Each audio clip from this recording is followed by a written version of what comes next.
வணக்கம் நண்பர்களே. மீன், median, mode இந்த வார்த்தைகளை கேட்ட உடனே ஸ்கூல் கணக்குவாதியார் தான் ஞாபகத்துக்கு வர்றாரா? கவலையே பகாதீங்க.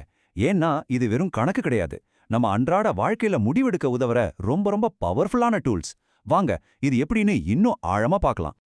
எந்த ஒரு டேட்டாவையும் புரிஞ்சுக்க நாம எல்லாரும் பொதுவா சராசரியை தான் பயன்படுத்துறோம். ஆனா இந்த மேற்கோள் ஒரு முக்கியமான கேள்வியை கேக்குது. அதுதான் எல்லா நேரத்திலயும் சரியான வழியா? வாங்க, இதுக்குள்ள ஒளிஞ்சிருக்கிற பதில நம்ம ஒன்னா சேர்ந்து கண்டுபிடிக்கலாம். என்னது, சராசரி பொய் சொல்லுமான்னு ஆச்சரியமா இருக்கா? ஆமாங்க, நாம ரொம்ப நம்புற இந்த சராசரி சில நேரங்கள்ல நம்மள மொத்தமா தப்பான பாதைக்கு கூட்டிட்டு போயிடும். ஒரு விஷயத்தோட உண்மையான முகத்தையே அது மறைச்சிட வாய்ப்பு இருக்கு. அது எப்படின்னு இப்ப பாப்போம். இங்க பாருங்க, ஒரு சூப்பரான உதாரணம். பிரீமியர் லீக், லா லீகா ரெண்டு ஃபுட்பால் லீக்லையும் சராசரி கோல் எண்ணிக்கை கிட்டத்தட்ட ஒண்ணுதான். இத பார்த்தா ரெண்டுமே ஒரே மாதிரி தான் தோணும். ஆனா உண்மையில பிரீமியர் லீக்ல 2 கோல்களும், லா லீகால 3 கோல்களும் தான் அதிகமா அடிக்கப்படுது. பாத்தீங்களா, சராசரி எப்படி ஒரு முக்கியமான வித்தியாசத்தை நம்ம கண்ணுல இருந்து மறைக்குதுன்னு. இதுக்கு தான் நமக்கு இதை விட சிறந்த கருவிகள் தேவைப்படுது. சரி, நம்மளோட முதல் கருவிக்குள்ள போகலாம். மீன். இது வேற எதுவும் இல்ல, நாம எல்லாரும் சராசரி இல்லனா ஆவரேஜ்னு சொல்ற அதே விஷயம்தான். இதுதான் ரொம்ப பரவலா பயன்படுத்தப்படுற ஒண்ணு. இதோட ஃபார்முலா ரொம்ப சிம்பிள். உங்ககிட்ட இருக்கிற எல்லா நம்பரையும் கூட்டிக்கோங்க, அப்புறம் மொத்தம் எத்தனை நம்பர் இருக்கோ அதால வகுத்துடுங்க. அவ்வளவுதான், உங்களுக்கு மீன் கிடைச்சிடும். இந்த சின்ன உதாரணத்தை பாருங்களேன். ஒரு காஃபி கடையோட 5 நாள் விற்பனை இருக்கு. எல்லாத்தையும் கூட்டி 5ஆல வகுத்தா நமக்கு சராசரியா ஒரு நாளைக்கு $200 விற்பனை ஆகுதுன்னு தெரியுது. இது அந்த வாரத்தோட பிசினஸ் எப்படி போச்சுன்னு ஒரு குவிக் ஐடியா கொடுக்குது. ரொம்ப பெரிய நம்பரோ இல்ல ரொம்ப சின்ன நம்பரோ இல்லாம டேட்டா எல்லாம் ஏறக்குறைய சமமா பரவி இருக்கும்போது மீன் ஒரு சிறந்த கருவி. ஒரு கிளாஸோட சராசரி மார்க் என்ன, ஒரு கம்பெனியோட மாச சராசரி சேல்ஸ் என்னன்னு கண்டுபிடிக்க இது ரொம்ப யூஸ்ஃபுல்லா இருக்கும்.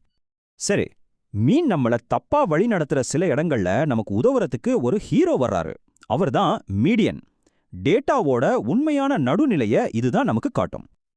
மீடியன்னா ரொம்ப சிம்பிள். உங்ககிட்ட இருக்கிற எண்களை ஏறு வரிசையில அடுக்கும்போது கரெக்டா நடுவுல என்ன நம்பர் வருதோ அதுதான் மீடியன். இது நம்பரோட மதிப்பை பத்தி கவலைப்படாது, அதோட இடத்தை பத்தி மட்டும்தான் கவலைப்படும். பாருங்க, இது எவ்ளோ சுலபம்னு. 3, 7, 9, 15, 21 இந்த நம்பர்ஸ் ஏற்கனவே வரிசையில தான் இருக்கு. இதுல சரியா நடுவுல இருக்கிறது எது? 9. அப்போ மீடியன் 9. அவ்வளவுதான். சரி, நடுவுல இருக்கிற நம்பரை கண்டுபிடிக்கிறதுல என்னப்பா அவ்வளோ பெரிய விஷயம்னு நீங்க கேட்கலாம். ஆனா சில விதிவிலக்கான எண்கள், அதாவது அவுட்லேயர்ஸ் வரும்போது தான் மீடியனோட உண்மையான பவரே நமக்கு தெரியும். இப்போ இந்த ஸ்லைட கொஞ்சம் நல்லா கவனிங்க. இது ரொம்பவே சுவாரஸ்யமான ஒரு விஷயம். 5 பேரோட சம்பளத்துல ஒருத்தர் மட்டும் $1 மில்லியன் சம்பாதிக்கிறாரு. இப்போ மீன், அதாவது சராசரி வருமானத்தை பார்த்தா $226,000 காட்டுது. இதை பார்த்தா அங்க இருக்கிற எல்லாரும் பெரிய பணக்காரங்கன்னு ஒரு தப்பான பிம்பம் உருவாகும் இல்லையா? ஆனா மீடியனை பாருங்க, $35,000. இதுதான் அங்க இருக்கிற ஒரு சராசரி மனுஷனோட உண்மையான வருமான நிலையை நமக்கு தெளிவா காட்டுது. இதனாலதான் ரியல் எஸ்டேட்ல வீட்டு விலைகள் பத்தி பேசும்போதோ இல்ல நாட்டுல வருமான பங்கீடு பத்தி பேசும்போதோ மீடியனை தான் பயன்படுத்துவாங்க. ஏன்னா இது ஒரு சில பெரிய நம்பர்களால மொத்த சித்திரமும் மாறிடாம உண்மையான நியாயமான நிலவரத்தை நமக்கு காட்டும். இப்ப நம்மளோட 3வது மற்றும் கடைசி கருவிக்கு வந்தாச்சு. இது மோடு. இது ரொம்பவே சிம்பிளான ஒரு கான்செப்ட். ஒரு டேட்டா செட்ல எது திரும்ப திரும்ப வருது, எது ரொம்ப பாப்புலரா இருக்கு, இதை கண்டுபிடிக்கிறது தான் இதோட வேலை. சிம்பிளா சொல்லணும்னா, ஒரு டேட்டா செட்ல எந்த நம்பர் இல்லனா எந்த ஒரு விஷயம் அதிக தடவை வருதோ அதுதான் மோட். எது ட்ரெண்டிங்ல இருக்குன்னு கண்டுபிடிக்க இது உதவும். இந்த உதாரணத்தை பாருங்க. ஒரு ஷூ கடையில செருப்பும் ஃபிளாட்ஸும் தலா 20 ஜோடி வித்திருக்கு. மற்ற ஷூக்களை விட இதுதான் அதிகம். அதனால இந்த டேட்டாவோட மோடுகள் செருப்புகள் மற்றும் ஃபிளாட்ஸ்கள். இப்போ அந்த கடைக்காரருக்கு அடுத்த தடவை எதை அதிகமா ஸ்டாக் விற்கணும்னு ஒரு தெளிவான ஐடியா கிடைச்சிரும். ரீட்டைல் பிசினஸ்ல எது அதிகம் விக்குதுன்னு கண்டுபிடிக்க, டிராஃபிக்கை கணிக்க, சுகாதாரத்துறையில பரவுற நோய்களை கண்காணிக்கன்னு பல இடங்கள்ல மோடு ரொம்ப உதவியா இருக்கு.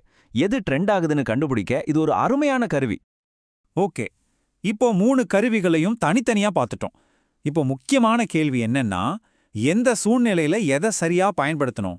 வாங்க, அதை பத்தி ஒரு சின்ன சுருக்கம் பார்க்கலாம். இதுதான் இந்த முழு விளக்கத்தோட மையப்புள்ளி. சரியான நேரத்துல சரியான கருவியை எப்படி பயன்படுத்துறது? வாங்க, இதற்கான தெளிவான விடைய பார்க்கலாம். இந்த டேபிள் தான் உங்களுக்கான ஒரு சீட் ஷீட், அதாவது ஒரு சுருக்கமான வழிகாட்டி. தேர்வு மதிப்பெண்கள் மாதிரி சமச்சீரான டேட்டாக்கு மீன் பெஸ்ட். வீட்டு விலைகள் இல்லனா சம்பளம் மாதிரி சில பெரிய எண்கள் இருக்கிற டேட்டாக்கு மீடியன் தான் உங்க நண்பன். ஷூ சைஸ் மாதிரி எது பாப்புலர்னு கண்டுபிடிக்க மோடு தான் சரி. முக்கியமா ஒவ்வொரு கருவியோட பலம் என்ன, பலவீனம் என்னன்னு புரிஞ்சுக்கிறது தான் இங்க முக்கியம். ஆக, முக்கியமான விஷயம் இதுதான். இந்த 3 கருவிகளையும் எப்போ எப்படி பயன்படுத்தணும்னு நீங்க புரிஞ்சுக்கிட்டீங்கன்னா, வெறும் எண்களா இருக்கிற டேட்டாவை தெளிவான முடிவெடுக்கக்கூடிய அறிவா மாத்திடலாம். இந்த விளக்கத்தோட இறுதியில உங்ககிட்ட நான் ஒரு கேள்வியை விட்டுட்டு போறேன். அடுத்த முறை ஒரு நியூஸ்லயோ இல்ல ஒரு ரிப்போர்ட்லயோ சராசரிங்கிற வார்த்தையை நீங்க கேட்கும்போது அதை அப்படியே ஏத்துப்பீங்களா, இல்ல ஒரு நிமிஷம் யோசிச்சு இது எந்த வகை சராசரி, இது மீனா இல்ல மீடியனான்னு ஒரு கேள்வி உங்க மனசுல வருமா? உங்க புதிய அறிவை விமர்சன ரீதியா பயன்படுத்துங்க.